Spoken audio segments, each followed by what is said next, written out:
দিয়ক আজি মোক নালাগে টিকেট, মোক নালাগে টিকেট দিয়ক। জালুকবাৰীৰ পৰা প্ৰদ্যুৎ বৰদলৈক দিয়ক, চিফ মিনিষ্টাৰ পদ এৰি দিয়ক। দম আছে যদি আজি তেওঁ ঘোষণা কৰক। মই প্ৰত্যাহ্বান জনাইছো, হিমন্ত বিশ্ব শৰ্মা যদি দম আছে জালুকবাৰীৰ মুখ্যমন্ত্ৰী পদ দে। যদি ঘৰত জুই লাগে তেতিয়াহ'লে সেই ঘৰখন বচাবৰ কাৰণে ঘৰৰ মানুহে ঘৰৰ ভিতৰত সোমাই নাথাকে, দৌৰা দৌৰি কৰে, ওলাই আহে বাহিৰলৈ। ওলাই আহি হাতত যি পায়, কুঁৱাৰ পায়, পানী পায়, বালি পায়, মাটি পায়, মুঠতে ঘৰটো বচাবৰ কাৰণে সেইবিলাক দি হ'লেও কষ্ট কৰে। আৰু সেইকাৰণে প্ৰথম মোৰ ঘৰখনত আমি গঢ়া ঘৰখন বিজেপি আমি গঢ়িছোঁ, হিমন্ত বিশ্ব শৰ্মাই গঢ়া নাই। আমি গঢ়া দলত হিমন্ত বিশ্ব শৰ্মাই আহি খাইছে। আজি যদি তেওঁ আমাৰ যে পুৰণা বিজেপিৰ মূৰত যে থপিলে, তেওঁ কিয় জালুকবাৰী এৰি নিদিয়ে? প্ৰদ্যুৎ বৰদলৈক যদি ত্যাগী হয় কিয় জালুকবাৰী এৰি নিদিয়ে? তেওঁ জগতে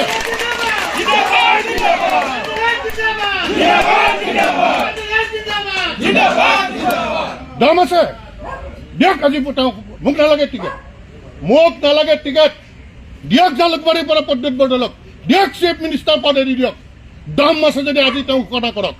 মই প্ৰত্যাহ্বান জনাইছো, হিমন্ত বিশ্ব শৰ্মা যদি দম আছে জালুকবাৰীৰ মুখ্যমন্ত্ৰী পদ দে। ৰাজনৈতিক হেৰি চলাইছে, গৰু চিণ্ডিকেটটো চলাইছেই, কয়লা চিণ্ডিকেট চলাইছে, চব বালিৰ চিণ্ডিকেটৰ পৰা পলিটিকেল চিণ্ডিকেট চলাইছে। এজিবিৰ কেইটামান ভণ্ড জাতীয়তাবাদীক লগত লৈ এটা ভণ্ড জাতীয়তাবাদীক লগত লৈ আজি তেওঁলোকে চলাইছে। মোৰ দুখ লাগিছে। আজি মোৰ মনত পৰিছে 1999 চন, একদম সফল ডেকা ল'ৰা। আজি সেই নৰেন্দ্ৰ মোদী ডাঙৰীয়াক যেতিয়া আমাৰ অফিচৰ পৰা এখন পুৰণা চমু গাড়ী দিছিল, শ্বিলং যাব লাগে, আৰু তেতিয়া তেওঁ কৈছিল এই গাড়ীখন ইমান বেয়া, মোৰো অলপ গাটো বেয়া হৈ আছে। তেতিয়া মই মোৰ নতুন এখন মাৰুতি এষ্টিম আছিল, মাৰুতি এষ্টিমত তেওঁক লৈ গৈছিলোঁ। গোটেই ৰাতি তেওঁৰ লগত আছোঁ, পিছদিনা তেওঁৰ লগত আহিছোঁ। আজি সেই কাৰ্যকৰ্তা এজনক আজি এই কংগ্ৰেছীৰ কাৰণে আজি তেওঁ গমেই নাপায় যে তেওঁ এনেকুৱা এজন নিষ্ঠাৱান কাৰ্যকৰ্তাৰ নাম কাটি যোৱা কালিলৈ কংগ্ৰেছ কৰি থকা পচা গেলা আজি সেই যিসকলক আজি আনি তেওঁ টিকেট দিছে। এই কথাটো অন্ততঃ যদি নৰেন্দ্ৰ মোদীয়ে গম পায়, এবাৰ হ'লেও তেওঁ দুখ কৰিব যে মই এনেকুৱা এজন কাৰ্যকৰ্তাৰ টিকেট কাটিলোঁ যি 35 বছৰে নিজৰ ঘৰখনৰ পৰা মুখৰ পৰা কাঢ়ি জীৱন যৌৱন আজি সেই দলটোক দিলে, আমাৰ দলটোক দিলে। সেইকাৰণে বন্ধুসকল, যে স্পষ্ট কথা, মই ঘৰৰ পৰা নিজৰ ঘৰখন বচাবৰ কাৰণে মই এটা নতুন ৰাজনৈতিক দল খুলিম। শদিয়াৰ পৰা ধুবুৰীলৈ আমাক যিমান আমাৰ কাৰ্যকৰ্তাক উপেক্ষিত হৈ আছে, আজি যিমান কাৰ্যকৰ্তাৰ বাবে আজি বিজেপি দল আজি পাৱাৰত আছে, যাৰ কাৰণে আজি এইসকল কংগ্ৰেছী আহি আমাক লাহে লাহে নোহোৱা কৰি আমাক ধ্বংস কৰি নিজে গোটেই হেৰি মানে অধিগ্ৰহণ কৰি ল'লে, তাৰ বিৰুদ্ধে মাত মাতিবৰ কাৰণে। আৰু আমি সমগ্ৰ অসমত সময় অভাৱ, অন্ততঃ মই আজিৰ পৰা ফোনেৰে আৰম্ভ কৰিম আৰু এই দলটোৰ জৰিয়তে আমাৰ মূল দলটোক ৰক্ষা কৰিব লাগিব। কাৰণ বাজপেয়ীজীৰ আদৰ্শ আমি আহি অসমৰ স্বাৰ্থত, অসমীয়াৰ স্বাৰ্থত বিজেপি কৰিছিলোঁ। অসম আন্দোলন আমি নিজে দেখিছিলোঁ। আজি অসম আন্দোলন আৰম্ভ হওঁতে ক্লাছ 6ত আমি আছিলোঁ, অসম আন্দোলন শেষ হওঁতে ক্লাছ 11ত অসম আন্দোলন শেষ হৈছিল। আৰু এইখিনি সময়ত বাজপেয়ীজী আদৱানীজীয়ে অসম আন্দোলনত অসমীয়াৰ লগত থিয় হৈছিল, আৰু সেই ফুলকমলীয়া বয়সতে এই বিজেপিত গৈছে। আৰু সেই আদৰ্শও নাই, আজি সেই বিজেপিও নাই। আজি সেইকাৰণে স্পষ্টভাৱে আমি দল খুলিম। আৰু এই প্ৰত্যাহ্বান হিমন্ত বিশ্ব শৰ্মা ডাঙৰীয়া স্পষ্টভাৱে শুনক, 2006 চনত আপোনাৰ বিৰুদ্ধে আপোনাৰ জাগাত গৈ 6000 ভোট পাইছিলোঁ। আপোনাৰ যদি দম আছে প্ৰদ্যুৎ বৰদলৈক দিছপুৰৰ পৰা জিকাই দেখাওক। আপোনাৰ আপোনাৰ চিণ্ডিকেটৰ টকা উৰুৱাই দিছপুৰৰ ভোটাৰক ভোট কিনিব নোৱাৰে।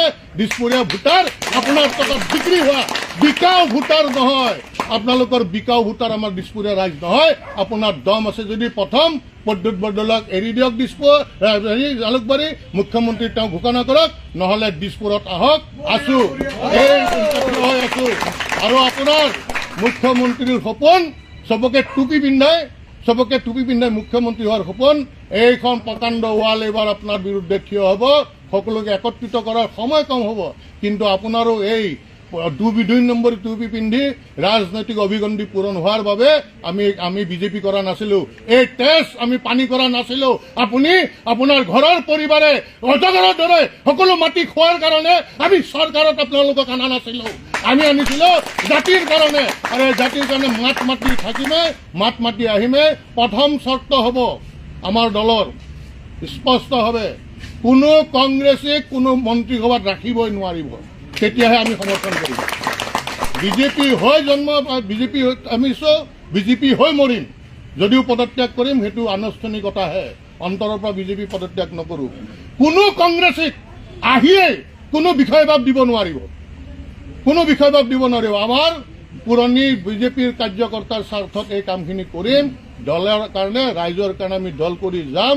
আৰু অটল বিহাৰী বাজপেয়ীদেৱৰ যি আদৰ্শ অসম আৰু অসমীয়া আগত, আৰু এই অসম আৰু অসমীয়াৰ কাৰণে প্ৰতিটো জাতি খিলঞ্জীয়া জাতি জনগোষ্ঠীৰ কাৰণে জাতীয়তাবাদৰ মূল ভেটি হিচাপে লৈ জাতীয়তাবাদৰ মূল ভেটি হিচাপে ৰাষ্ট্ৰ নিৰ্মাণৰ কাম কৰিব এই দলটোৱে। আৰু এই দলটো নিৰ্মাণত যিমান দিন লাগক নালাগক এই দল এটা অৱধাৰিত এটা লক্ষ্য হ'ব, আৰু কোনো কংগ্ৰেছীক এনেকুৱা ধৰণৰ অপসাৰণ কৰিব দিয়া নহ'ব। কাৰণ এওঁলোক কোন জাতৰ জানে? কিন্নৰৰ কাৰণে যদিও ৰিজাৰ্ভেশ্যন দিলেহেঁতেন, এওঁলোকে কিন্নৰ হৈ লৈ হ'লেও সেই ৰিজাৰ্ভেশ্যনত খেলা মানুহ কিন্নৰ হৈ ৰিজাৰ্ভেশ্যনত খেলিলেহেঁতেন। এনেকুৱা নিকৃষ্ট মানুহ যোৱাকালিলৈ আমাৰ বিজেপিক গালি পাৰি আছে। যোৱা 30-35 বছৰ সেই কংগ্ৰেছে তেওঁলোকক কি দিয়া নাছিল, কি পদ দিয়া নাছিল। আজি সেইসকলে আজি আহি আমাৰ ইয়াত তেওঁলোকে আমাক দিব। আজি ৰাইজক কোন পলৰীয়া, তেওঁ মাৰ্ঘেৰিটাৰ পৰা পলালে, নগাঁৱৰ পৰা পলালে, এইবাৰ দিছপুৰৰ পৰা আহিব, আৰু পিছত দিছপুৰৰ পৰা পলাব। দিছপুৰীয়া ৰাইজ এই আঁচনিত ভুল যোৱা নহয়। আৰু এটা কথা, হিমন্ত বিশ্ব শৰ্মা ডাঙৰীয়া, আপুনি পকেটৰ ধন আঁচনিক দিয়া নাই, লোন লৈ আঁচনি দিছে, আৰু লোন লৈ কাম কৰি আছে। অসমৰ ৰাইজক ধাৰুৱা বনাই আছে, ধাৰুৱা। এনেকুৱা এটা বিপদত লৈ গৈ আছে যে এটা সময়ত আমাৰ ডেকা ল'ৰাবিলাকে অসমত উশাহ ল'ব নোৱাৰিব, আপুনি যি ৰাজনীতি লেতেৰা ৰাজনীতি কৰিছে। আৰু সেইকাৰণে আজি সেই ভণ্ড জাতীয়তাবাদৰ বিৰুদ্ধে আমি গুজৰি উঠিছো। আৰু এই গুজৰণি শদিয়াৰ পৰা ধুবুৰীলৈ আপোনালোকে উপলব্ধি কৰিব। আপোনালোকৰ এই যে মানুহক টুপি পিন্ধাই আপোনালোকে যি ভাবিছে সেই আপোনালোকক কৰিব দিয়া নহ'ব। নতুন দলৰ নাম কি হ'ব, কিবা চিন্তা নিশ্চয় আপোনালোকে ইমান কম সময় যাতে কোনো একো কৰিব নোৱাৰে, সুন্দৰকৈ বৈতৰণি পাৰ হ'ব পাৰোঁ, তাৰে মানে ৰাজনীতি কৰি আছে।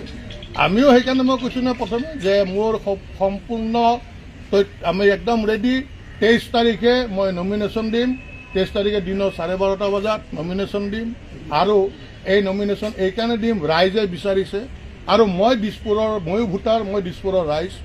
মই এনেকুৱা কংগ্ৰেছীক, কালি নথকা কংগ্ৰেছীক আজি আহিব ৱাশ্বিং মেচিনত গা ধুই ল'ব, আৰু তেওঁ আহি আমি তেওঁক ভোট দিম। ৰখি আছোঁ আমি ভোট দিব, আমাৰ ৰাইজ ৰখি আছে। আহকচোন, মই কৈছোঁ নহয়, তেওঁৰ সেই কয়লা কলা ধনৰ পইচাৰ লোভত আমাৰ বিজেপিৰ আমাৰ ৰাইজ ৰখি থকা নাই, দিছপুৰৰ ৰাইজ। বিধায়কগৰাকীয়ে আশ্বাস দিছে যদি আপুনি নিৰ্বাচন খেলে তেওঁ হয়তো সমৰ্থন দিব, এটা ইংগিত দিছে। নহয়, চাওক এটা কথা, বিশ্বৰ ভিতৰত আমাৰ দল ডাঙৰ দল, বিশ্বৰ ভিতৰত আমাৰ ডাঙৰ বেছি কাৰ্যকৰ্তা, দিছপুৰত কি কাৰ্যকৰ্তা নোহোৱা হ'ল? দিছপুৰীয়া ৰাইজ, গুৱাহাটীৰ বাকী ৰাইজ কি আমি কিন্নৰ নেকি যে আমাক ওপৰৰ পৰা আনি দিব? আৰু তাকো কোনে ৰিজেক্টে, গাদ্দাৰ। আমি ভগৱান শ্ৰী ৰামচন্দ্ৰক পূজা কৰোঁ, কিন্তু সেই ৰামচন্দ্ৰক সহায় কৰা বিভীষণকো আমি ক্ৰিটিচাইজ কৰোঁ। আমি সদায় কথাত কহি ঘৰ শত্ৰু বিভীষণ কাৰো নহয়, যদি ভগৱান ৰামচন্দ্ৰক সেৱা কৰিছিল। আজি যিটো দলক গাদ্দাৰী কৰিছে, এই দলটোক গাদ্দাৰী কৰোঁতে কিমান দিন লাগিব? আজি পলিটিকেল চিণ্ডিকেট এটা তৈয়াৰ কৰি আছে। পলিটিকেল চিণ্ডিকেট কেনেকৈ ৰাইজৰ কাৰণে নহয়, কেনেকৈ তেওঁ পুনৰ মুখ্যমন্ত্ৰী হ'ব পাৰে, আপোনালোকে যাতে আজি তেওঁক প্ৰশ্ন কৰে। আৰু তেওঁ যাতে কোনো জয়ন্ত দাসৰ নামত বুজনিমূলক বক্তব্য নাৰাখে, এই কথাটো তেওঁক ইয়াৰ পৰাই কৈ দিলোঁ যে কোনো মোক বুজনিমূলক বক্তব্য যাতে নাৰাখে। মই কিমান মানে বুদ্ধিমত্তা, কিমান ভাল বক্তা, আহক এইজনো ৰখি আছোঁ তেওঁৰ কাৰণে। খোজে প্ৰতি তেওঁ উজুতি খাব। ৰাতি প্ৰেছাৰৰ টেবলেট আগতে যদি 2টা খাইছিল, এই ইলেকশ্যনত 10টাকৈ খাব লাগিব, 10টাকৈ খাব লাগিব। আমি নিষ্ঠাবান বিজেপি কৰ্মী। বিজেপি যেতিয়া কৰিছিল তেওঁলোকে কংগ্ৰেছত আছিল, আমাক তেওঁলোকৰ গুণ্ডা বাহিনী মাৰিব আহিছিল, এদিনো মাৰিব পৰা নাছিল আমাক। আমাৰ এইখিনিত দম আছে, আমি তেওঁলোকৰ ফেপেৰি পাতি উঠাই দিছিলোঁ। তাৰপিছত তেওঁ আমাৰ ঘৰত আহিছেতো আৰু ভাবিছে তেওঁলোকৰ নিচিনা বিকাও আমাৰ বিজেপিৰ পুৰণা কাৰ্যকৰ্তা নহয়, আমি হলো বিক্ৰী যোৱা কাৰ্যকৰ্তা নহয়। আৰু সেইকাৰণে আজি তেওঁক প্ৰত্যাহ্বান জনাইছোঁ, এই প্ৰত্যাহ্বান তেওঁ যাতে গ্ৰহণ কৰে, যদিহে তেওঁ পুৰুষ হয়। যদি হিমন্ত বিশ্ব শৰ্মা পুৰুষ হয়, এই প্ৰত্যাহ্বান গ্ৰহণ কৰাৰ কাৰণে মই তেওঁক জনাইছোঁ, আহ্বান জনাইছোঁ। কেইটা সমষ্টিত এইবাৰ আপোনালোকে কি ভাবিছে, কেনেকুৱা কেইটা সমষ্টিত পৰিণত কৰিব মই কিবা ভাবিছে নেকি? যোৱাকালি ফোনত কেইবাটাও মানুহৰ লগত কথা পাতিছোঁ। মোৰ নিজা নেটৱৰ্ক আছে, টিম আছে, কিন্তু আমি এতিয়া যে ইমান কম সময়ৰ ভিতৰত কোন হ'ব কি হ'ব, আৰু সেই টেষ্টেড আৰু ৰিজেক্টেড এই দলটোত কোনো নাথাকিব। অসমৰ ৰাইজৰ দ্বাৰা টেষ্টেড আৰু ৰিজেক্টেড কোনো নাথাকিব। ফ্ৰেছ ব্লাড, যাৰ গাত কোনো চেকা নাই, কোনো চিণ্ডিকেটৰ চেকা থকা, বেলেগত টিকেট নাপায় জাকে তাকে ইয়াত লোৱা লাগে। শিয়ালৰ জাক জাক মোক দৰকাৰ নাই, সিংহৰ এটাই। আমি শিয়াল নুগুটাও এইবাৰ সিংহ ল'ম। যোন সিংহ আছে তেওঁলোকক ল'ম। পুনৰবাৰ কৈছোঁ, ৰাইজৰ দ্বাৰা ৰিজেক্টেড তাকো ইয়াত লোৱা নহ'ব। ৰাইজৰ দ্বাৰা আৰু কোনো চিণ্ডিকেট বা আন যিকোনো বদনাম থকা মানুহ আমাৰ এই দলত আহিব নোৱাৰিব। দলৰ নাম, দলৰ কি হ'ব, আমাৰ গোটেইখিনি আপোনালোকক জনোৱা হ'ব। ধন্যবাদ। কেৱল আচলতে বিজেপি এতিয়া সলনি হৈছে নেকি? কাৰণ কি এই যিখন তালিকা, এইখনতো নিশ্চয়কৈ আপোনালোকে কেন্দ্ৰীয় নেতৃত্বৰ দ্বাৰা অনুমোদিত এখন তালিকা। ক'ৰবাত নহয় ক'ৰবাত অটল বিহাৰী বাজপেয়ীৰ যি বিজেপি আছিল সেয়া বৰ্তমান সামগ্ৰিকভাৱে সলনি হৈছে নেকি? ইয়াতে হৈ গ'ল যে মুখ্যমন্ত্ৰী হৈ থাকিবৰ কাৰণে বেকবনলেছ যিমান আছে সেইবিলাকক টিকেট দিছে, হয় হুজুৰ কৰা। আৰু এইটো যে এনেকুৱা মাৰাত্মক আত্মঘাতী, সেই মানুহজনে যি সমষ্টি নহওক, যোন সমষ্টিৰে নহওক, বেকবনলেছ ব্যক্তিজনক পইচাৰ জোৰ জিকাই দিব।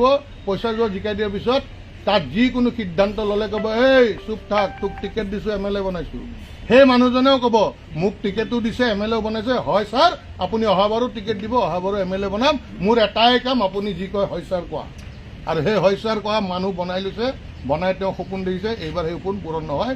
আৰু এটা স্পষ্ট কথা দেই, এই মোৰ পদক্ষেপৰ দ্বাৰা কংগ্ৰেছে 0.001% মোৰ লাভান্বিত হ'ব নিদিওঁ।